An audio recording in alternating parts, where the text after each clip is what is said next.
पूरी सीरत श्रृंखला के दौरान हमें कई ऐसे उदाहरण देखने को मिलेंगे जो पैगंबर मोहम्मद सल्लल्लाहु अलैहि वसल्लम की असाधारण नेतृत्व क्षमता को दर्शाते हैं। उनका नेतृत्व अडिग नैतिक सच्चाई पर आधारित था, एक ऐसा गुण जो वर्षों में कभी नहीं बदला। बहुत से लोग सत्ता या धन प्राप्त करके भ्रष्ट या अहंकारी हो जाते हैं, लेकिन पैगंबर सल्लल्लाहु अलैहि वसल्लम ने हर हाल में विनम्रता और धार्मिकता की मिसाल कायम की। चाहे वह मक्का में कुछ अनुयायियों के साथ एक असहाय व्यक्ति हो या मदीना में एक शक्तिशाली नेता, उन्होंने सल्लल्लाहु अलैहि वसल्लम हमेशा अपने वचनों का पालन किया, यहाँ तक कि अपने सबसे बड़े शत्रुओं से व्यवहार करते समय भी। सिद्धांतों के प्रति यह अडिग प्रतिबद्धता ही उन्हें सिर्फ एक नेता नहीं बल्कि सभी के लिए एक भरोसेमंद आदर्श बनाती है। उनके साथियों के उन्हें गहराई से प्रेम करने और सम्मान देने के कई कारणों में से एक यह था कि वे उदाहरण देकर नेतृत्व करते थे। वे उनके बीच ऐसे नहीं रहते थे जैसे कोई दूर दराज की हस्ती, बल्कि एक भाई और मित्र के रूप में रहते थे। जब मस्जिद बन रही थी तो पैगंबर सल्लल्लाहु अलैहि वसल्लम ने अपने साथियों के साथ ईंटें उठाईं। जब खंदक खोदी जा रही थी तो वे भी उनके साथ खुदाई कर रहे थे।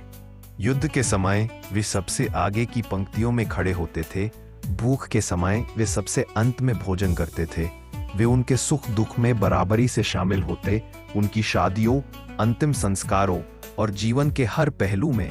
हालांकि उन्हें अल्लाह से प्रत्यक्ष वही प्रकाशना प्राप्त होती थी, फिर भी वे अपने साथियों से परामर्श करते और उनकी राय को महत्व देते थे। यही सच्ची विनम्रता थी जिसने उनके अनुयायियों को इतना समर्पित बना दिया। वे उनके साथ खड़े होने, उनके लिए लड़ने और उनके मिशन के लिए अपनी जान देने तक को तैयार रहते थे। उनकी नेतृत्व क्षमता ने लोगों की जिंदगियां बदल दी। उनका समर्पण, ईमानदारी और चरित्र ने अंधकार में एक मशाल जलाई, एक ऐसी रोशनी जिसने उनके साथियों के दिलों को जगा दिया और फिर उन साथियों ने उस रोशनी को पूरी दुनिया में फैला दिया। यह परिवर्तन किसी चमत्कार से कम नहीं था। अपनी कृति अल फसल में इमाम इब्न हज़्म लिखते हैं कि अरब हिस्टोरिकली बिखरे हुए थे, हजारों कबीले और जनजातियां जो कभी किसी केंद्रीय सत्ता के अधीन नहीं थीं। उनका जीवन गर्व, दुश्मनी, अन्याय, अज्ञानता और अराजकता से भरा हुआ था। फिर आए पैगंबर सल्लल्लाहु अलैहि वसल्लम, एक ऐसे व्यक्ति जिनके पास न धन था, न सेना, न महल, न कोई राजनीतिक समर्थन, यहाँ तक कि शुरू में अपनी ही कौम का भी समर्थन नहीं था। फिर भी अल्लाह की इच्छा और पैगंबर सल्लल्लाहु अलैहि वसल्लम के मड़िग संदेश और नेतृत्व के जरिए अरब की धरती बदल गई। जीवन के हर क्षेत्र के लोग इस्लाम में दाखिल होने लगे और कुरान की शिक्षाओं के अनुसार जीने लगे। यहाँ तक कि शक्तिशाली कबीलों के प्रमुख और राजा अपनी दौलत और प्रभाव के बावजूद पैगंबर सल्लल्लाहु अलैहि वसल्लम का अनुसरण करने लगे।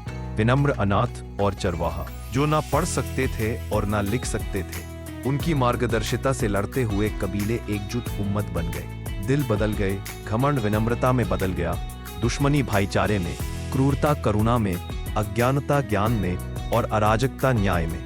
जैसा कि इब्न हज़्म ने निष्कर्ष निकाला, केवल यही विरासत यह प्रमाणित करने के लिए पर्याप्त है कि मोहम्मद सल्लल्लाहु अलैहि वसल्लम है वास्तव में अल्लाह के रसूल थे।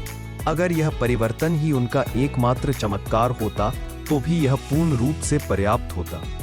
साल के 365 दिन नबी सल्लल्लाहु अलैहि वसल्लम के साथ बिताइए।